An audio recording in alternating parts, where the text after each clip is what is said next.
Oigan, mis chamacos, se encuentra con nosotros, permítanme presentarles al poeta Javier Sicilia. ¡Javier! Sicilia, you are breaking my heart. Mejor que Garfunkel.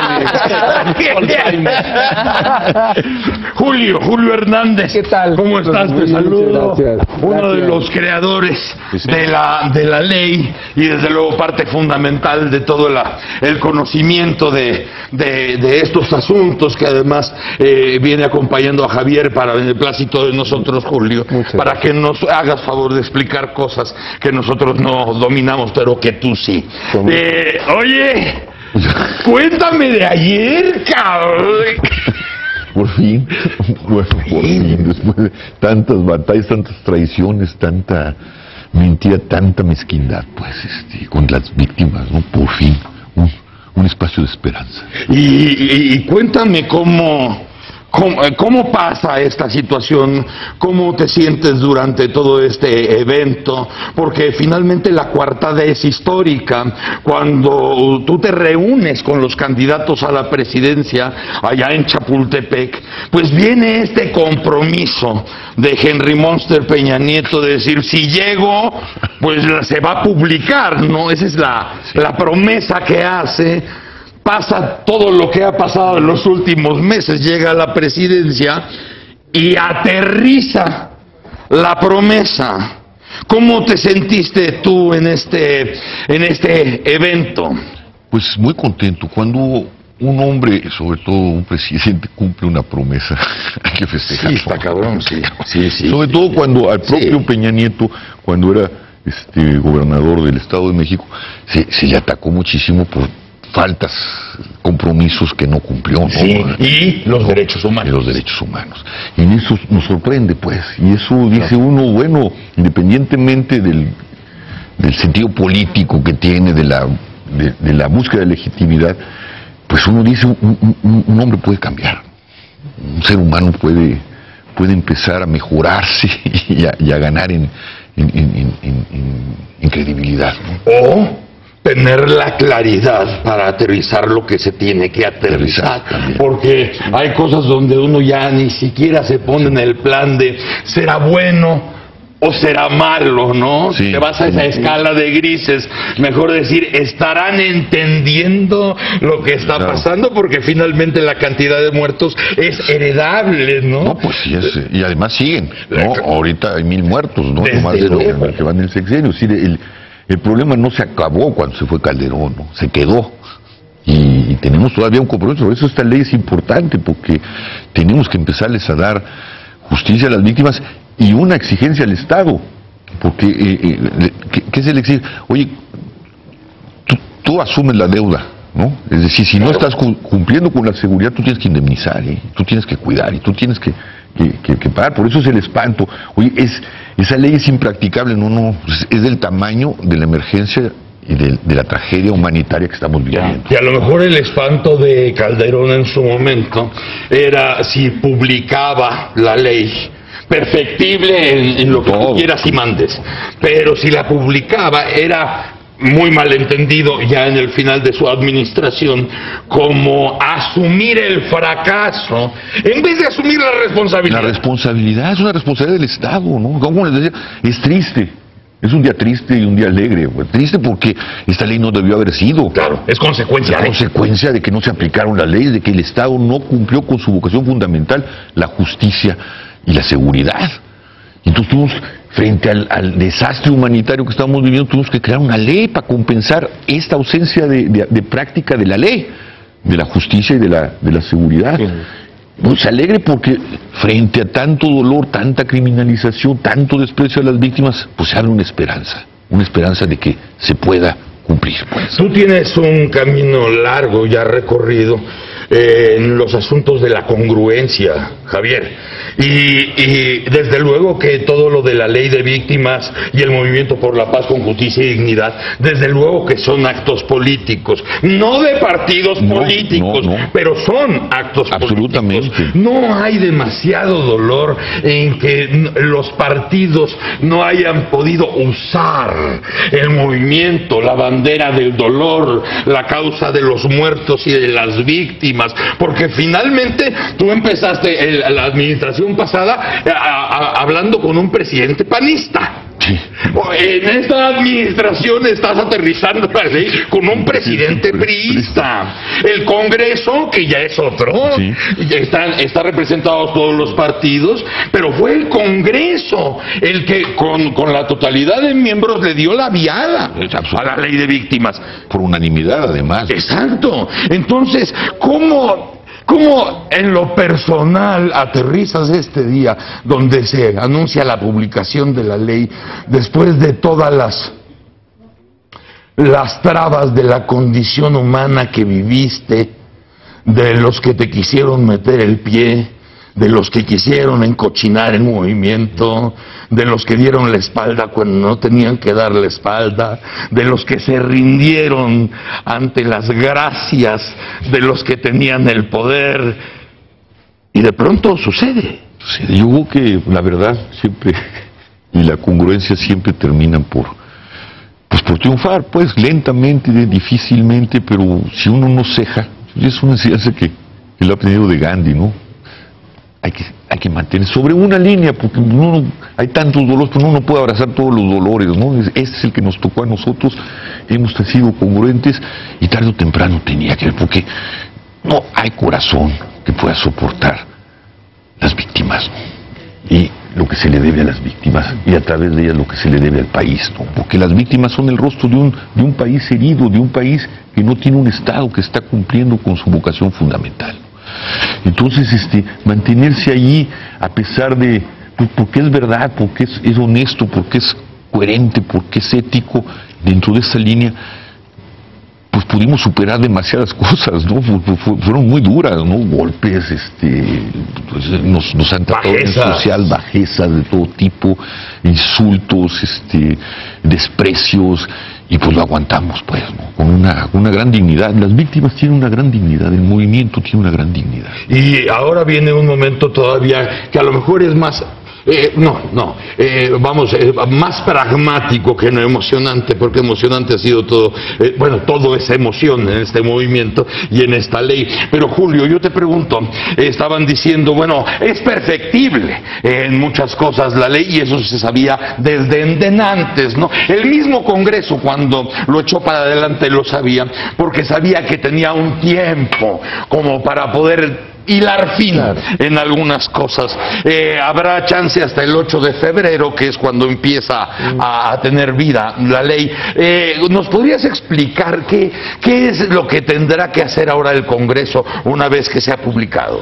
Claro, mira, como todas las leyes, no es esta la única ley perfectible. Desde la Constitución de la República hasta el reglamento de limpia son perfectibles. Sí, y esta ley no es la excepción, ¿no? Es decir, tiene cosas que pueden mejorar, y de eso se trata, de que las víctimas cada vez vayan ampliando su catálogo de derechos y tengan acceso a este respeto y esta garantía de sus derechos humanos, ¿no?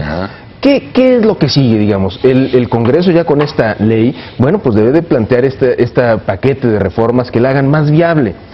La ley contiene un esquema fundamental de derechos para las víctimas, derechos de ayuda, de atención, derechos de acceso a la justicia, que actualmente no tenía. La víctima era el patito feo del proceso penal, ¿no?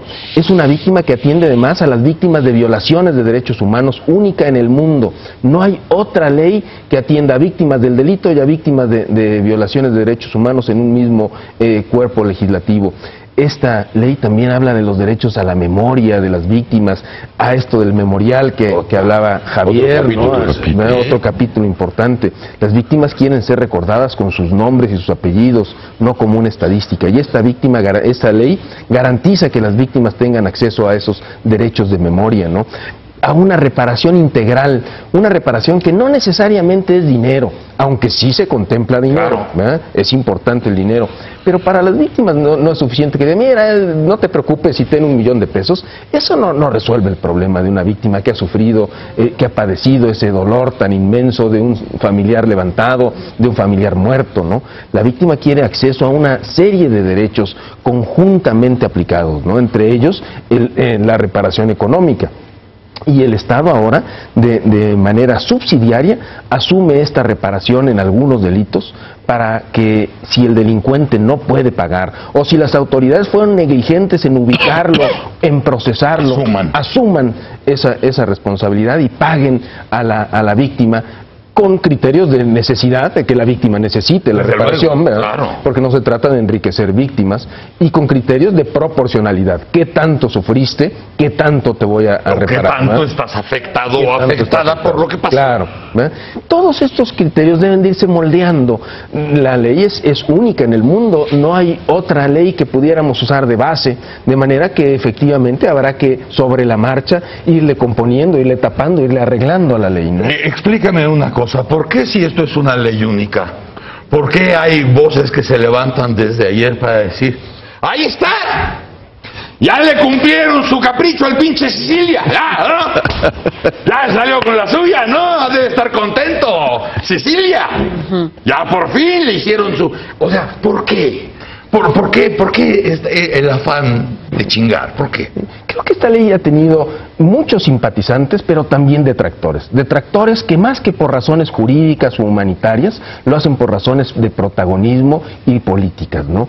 O clientelar. O clientelar, ¿no? Que se han subido en este momento de manera oportunista a elevar las voces en contra de una ley que no hace más que beneficiar a las víctimas, que no hace más que dar un poco de consuelo a los que han sufrido y de traerles derechos, que no es un acto de misericordia darles derechos, es un acto de justicia elemental, ¿no? No es una dádiva, es un acto de justicia elemental, ¿no? De darle a la víctima los derechos que el propio Estado se encargó de que perdiera, ya sea a través de violarle sus derechos humanos o a través de incumplir el deber de seguridad que tenía para con ella, ¿no? Vas a tener la cercanía necesaria con los legisladores de aquí al 8 de febrero, donde tendrán que hacer estos trutrus. Claro, de hecho nos hemos reunido ya, es decir, este paquete de reformas lo hemos estado ya pergeñando con legisladores de todas las fracciones parlamentarias, con legisladores del PRD, del PRI, con legisladores incluso del PAN, que se han sumado, ¿no? Esta es de las pocas leyes que por unanimidad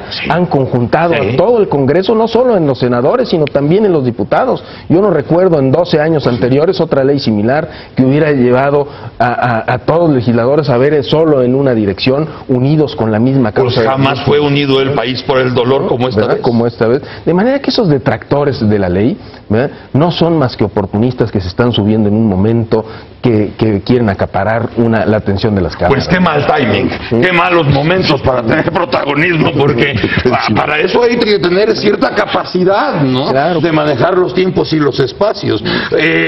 Ayer estabas mencionando tú algo que me parece morboso y exquisito acerca del memorial, porque nosotros estuvimos informando en esta mesa con mucho dolor cuando se dio a conocer el memorial que inauguró el presidente Calderón a una parte de la sociedad. O sea, no sé en cuántas categorías pueda dividirse una sociedad, pero él se encargó de la sociedad uniformada. Exactamente. No, y desde luego nosotros no desdeñamos a la sociedad uniformada, sino quisiéramos igualarla con la otra sociedad, porque somos el mismo plan, ¿no? Y somos el mismo país. Tú dijiste ayer una morbosidad que me encantó, que es abrir el memorial del que hablaste desde Chapultepec. Sí. En la Estela de Luz. Sí, sí.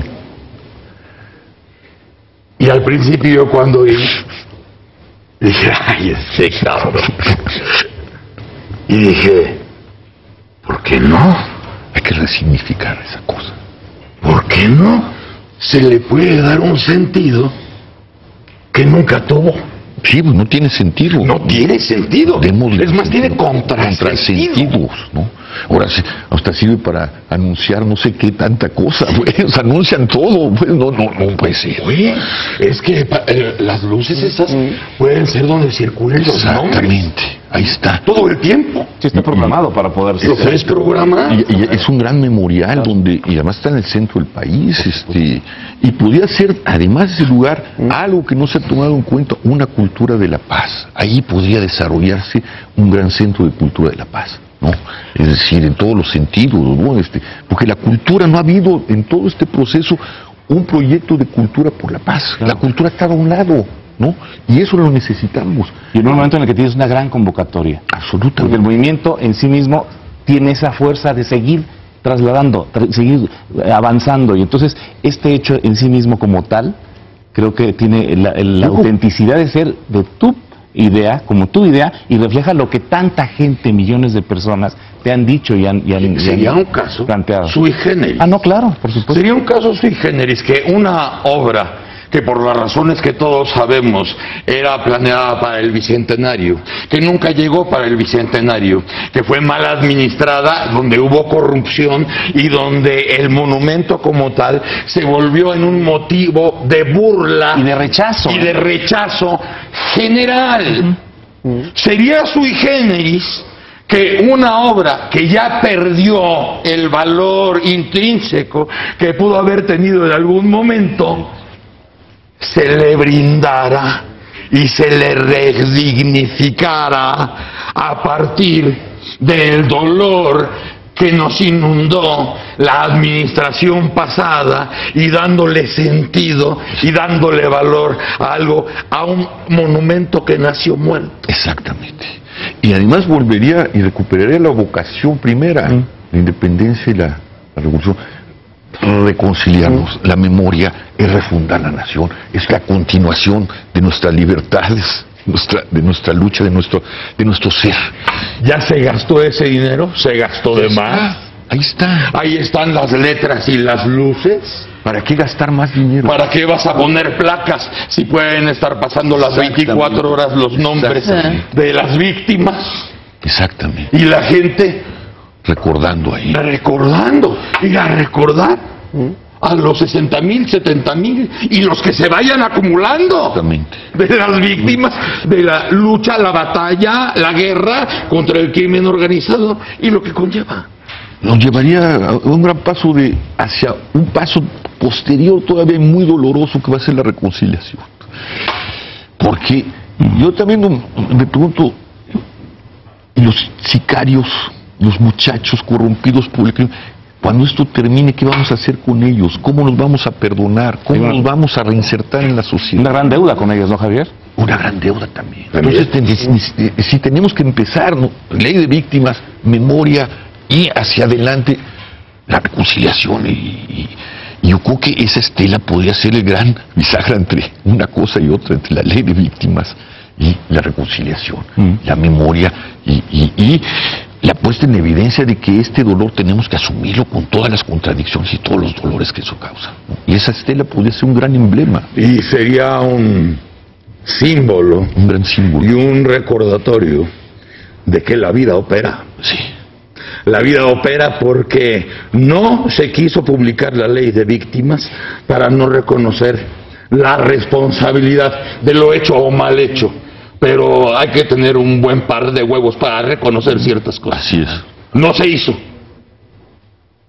Se hizo un monumento para el Bicentenario que es la burla de todos. Sí. La estatua, el monumento a la suavicrema, así se le llama. Así se le llama. Se hizo un memorial para un sector de la sociedad, olvidando a los demás sectores. No, y olvidando los nombres. Olvidándolos. Es decir, lo patético es que junto está el de los soldados. Ahí sí, en blanco, los nombres de los soldados. Allá un monumento oxidado, sin nombres. Luego, junto al del Campo Marte, dices, bueno, pues, ¿qué incongruencia es esto? No, es una mentada de madre auténtica. Y en el campo que lleva el nombre del dios de la guerra. Y sí, los soldados merecen su desde luego. Pero también los otros, todos son... Es más, debieran estar juntos, en un solo memorial. Todos mexicanos. Luego, pero fíjate a dónde llega la ceguera y la cerrazón. Sí. Yo creo que esto sería una demostración de que la vida puede operar de maneras que uno no se imagina, para decir, ya no se va a llamar la estela de luz. Y hubo que tendría el consenso el presidente, el consenso de la mayor parte ¿De la gente? Sí, Seguro que sí. Para el gobierno del Distrito Federal, también. sería una maravilla poder contar con un monumento, con una aceptación y con un cariño y con un respeto así. Para el gobierno de la República, para el gobierno federal, seguir abonando a lo que empezó ayer. Exactamente. Si no te me rajes, María, quítate las espuelas, ¿no? Y una cultura de la paz abajo, que además tiene una vocación cultural. Claro. ¿Te imaginas la inauguración de ese memorial ya no en privado? Sería verdaderamente el inicio de verdaderamente una reconciliación, una paz. De estar a nivel nacional todos ahí. Y la oportunidad de cumplir con la ley, ¿no? De mostrarle a la gente que esta ley es cumplible y dar un primer paso, incluso antes de que entre en vigor. Es decir, esta ley que contiene elementos de memoria, que pretende garantizar que las víctimas tengan acceso a esa memoria histórica, a ese recuerdo, que aquí está el monumento que los va a recordar en cumplimiento de la propia ley que yo publiqué. Hace un rato tú decías que el dinero no era importante, pero finalmente, ¿cuántas de las víctimas mantenían a sus familias, eran el sustento principal de estas familias? Y finalmente, pues el dinero es importante. Claro que sí. Se consideraba que era un problema justamente el presupuesto. ¿Se tiene el dinero para ponerlo en marcha? Claro que debe de tener. Sí se tiene el dinero, porque además buena parte del presupuesto depende de organismos que ya funcionan. Por ejemplo, todo el presupuesto de salud, pues ya hay un presupuesto de salud. ¿Verdad? Ya a las víctimas que sufrieron heridas, que sufrieron traumatismos, a las que tienen problemas psicológicos, pues ya hay un sistema de salud, no es un gasto excesivo el que se le va a generar. A las que necesitan educación o trasladarse para otra escuela, pues ya también tienen un sistema educativo con escuelas que no va a gastarse. Es decir, se tiene el dinero. Además, el Congreso deberá asignar una cantidad significativa para esto, ¿no? Porque el presupuesto no lo contempla. En este momento no, porque la ley sale después de creado el presupuesto. Sin embargo, hay otras estructuras victimales que ya operan, que seguramente esta ley se va a beneficiar de esos dineros, de estas estructuras que van a quedar inoperantes, ¿no? Como Províctima, por ejemplo. Sí hemos visto cómo algunos estados de la República pueden entregarse a deudas mortales con complicidad del Congreso y de los bancos. Sí habrá una manera transparente y clara de poder canalizar esfuerzos y fondos de todas las instituciones que ya existen y que debieran servir también para eso. Claro que sí. Con pura voluntad. Si hay una buena voluntad, claro que la hay. Desde luego. Sí. Hay dinero para el Banco Mundial, hay dinero para la Estela de Luz, hay dinero para todas las víctimas, la tragedia nacional. Esa prioridad, por supuesto. La tragedia humanitaria que estamos viviendo. ¿Cómo que no va a haber? Bienvenida a la ley de víctimas. Bienvenida a la idea de que la Estela de Luz se convierta en el memorial que los mexicanos merecen para todos, para las víctimas y las víctimas que vienen, porque esto no se acaba. Y las víctimas, acuérdense ustedes de las marchas y acuérdense de los dolores. Ese dolor es el que puso a México en una sola pieza, de estar dividido en 4 o 5 Méxicos. Solamente el dolor y el miedo pudieron unificar a México. Y uno de los que dieron el primer paso para demostrarlo fue Javier Sicilia. ¡Sicilia! You are breaking my heart. Gracias, Javier. Gracias. Gracias, Broso. Muchas gracias. Gracias, Julio. Gracias, un placer tenerte aquí. Igualmente. Que estés bien, señora. Muchas gracias. Un gusto, como siempre. Doctor, muchas gracias. Un privilegio, Javier. Muchas gracias.